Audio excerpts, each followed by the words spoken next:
Bonjour. Alors, nous communiquons. Vous pouvez me regarder. Je vous pose des questions, vous répondez. Cette caméra pointe sur vous.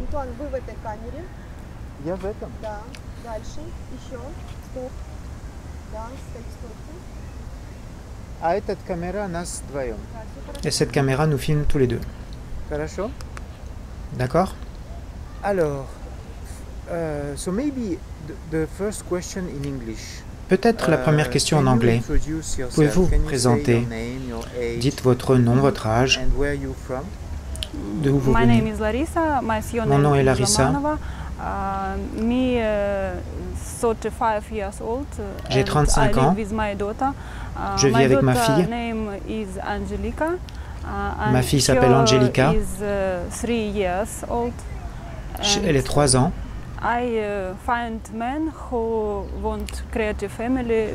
Je cherche un homme qui veut fonder une famille avec moi et qui voudra prendre soin de la famille. Vous avez 35 ans. Vous venez de quelle ville? Mariupol. Je vis dans la ville de Mariupol. Wow, c'est très loin. Oui, je suis venu en train. Je suis arrivé ce matin et hier soir, je me suis installé dans le train. Toute la nuit dans le train. C'est un grand voyage. C'est très long. Vous avez une fille, 3 ans, 3 ans et demi. Le 5 novembre, elle aura 4 ans. Ça veut dire que vous vous êtes séparés il n'y a pas très longtemps? Non, ça fait longtemps. Ça fait déjà 3 ans qu'on est séparés. Directement après la naissance de votre fille? Non, 6 mois après. Quelle était la raison de votre divorce? Nos caractères ne correspondaient pas. L'amour s'est passé. Vous êtes né à Mariupol? C'est votre ville de naissance? Oui, c'est ma ville de naissance, Mariupol. Toute votre famille est là-bas? Oui, toute ma famille vit à Mariupol. Ça fait longtemps que vous êtes inscrite dans notre agence QMI? Ça fait 1 an, à peu près. Je ne me souviens pas exactement, mais ça fait 1 an. Vous avez déjà eu des rencontres? Oui. Oui, en novembre de cette année. De l'année dernière. Personne ne m'a rappelé après la rencontre. Probablement qu'il n'a pas aimé.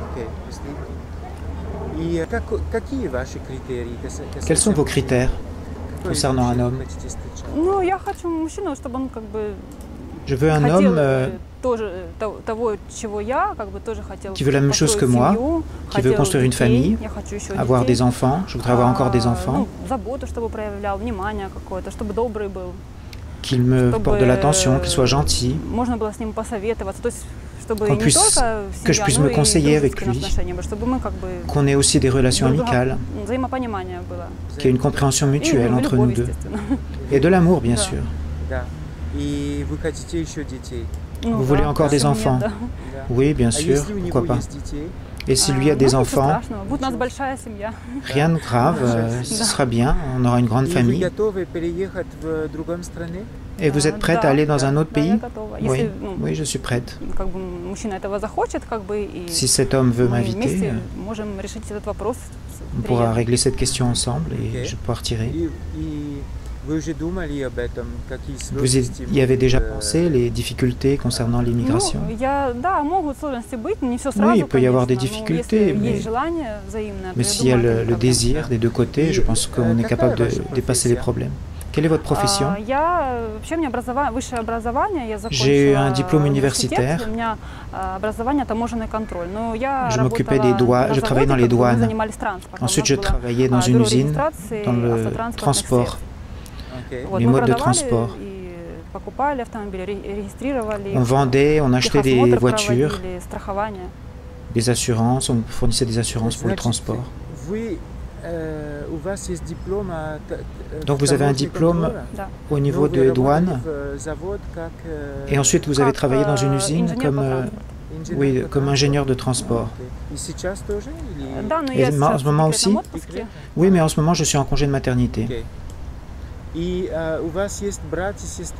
Vous avez des frères et sœurs? Non, je suis toute seule dans la famille. Avez-vous déjà des exemples parmi vos amis de femmes qui se sont mariées avec des hommes à l'étranger? Oui, j'en ai une amie, ma collègue de travail. Elle a fait connaissance et elle est partie en Grèce.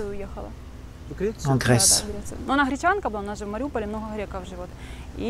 Elle vivait à Mariupol avec moi et leurs caractères se sont bien entendus.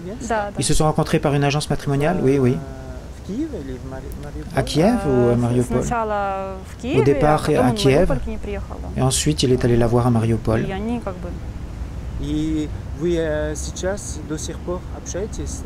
Et vous communiquez ensemble encore?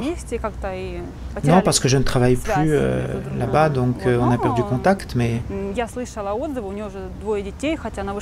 elle m'a donné des nouvelles. Ils ont eu 2 enfants.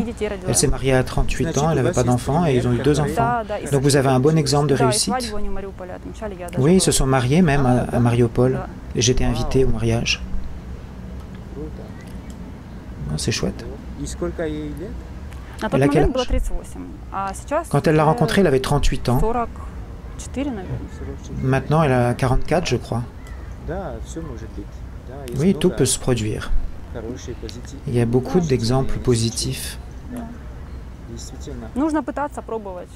Il faut essayer, ne pas rester en place pour que ça se réussisse. Pour vous, quel est le meilleur format de rencontre? Par exemple, en ce moment, c'est l'été, on peut aller au parc, on peut aller au musée.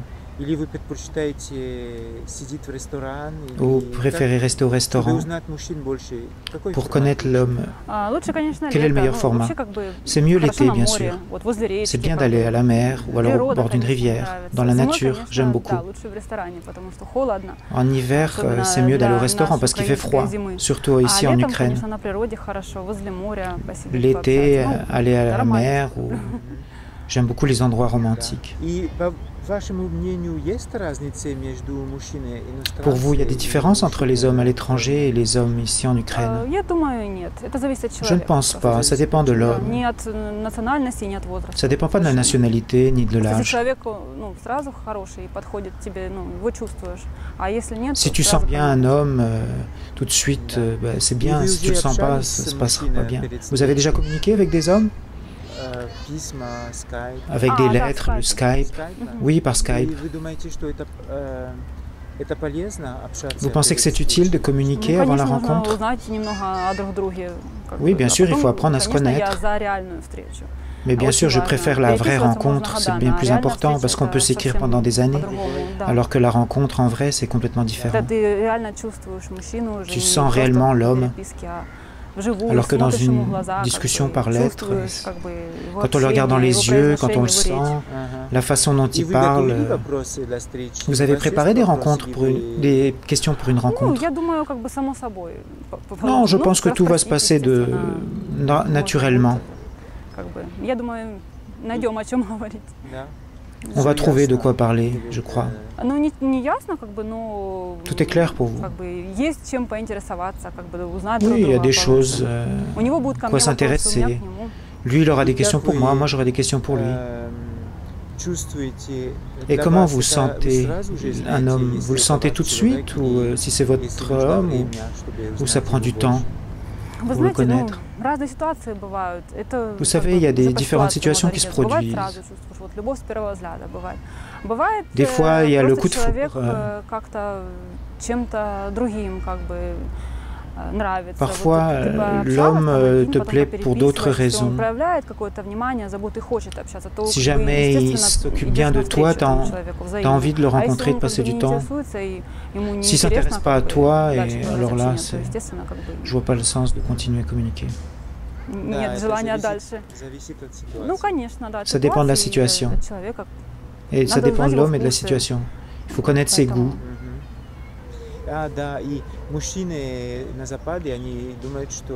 Oui, les hommes à l'Ouest, ils pensent que les femmes slaves s'occupent plus des hommes.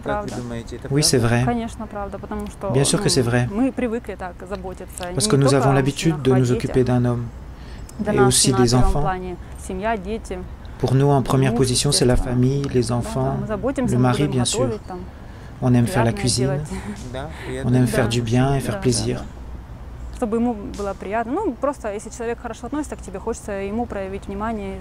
Si l'homme s'occupe bien de toi, tu as envie de t'occuper de lui en retour, c'est normal. Merci beaucoup.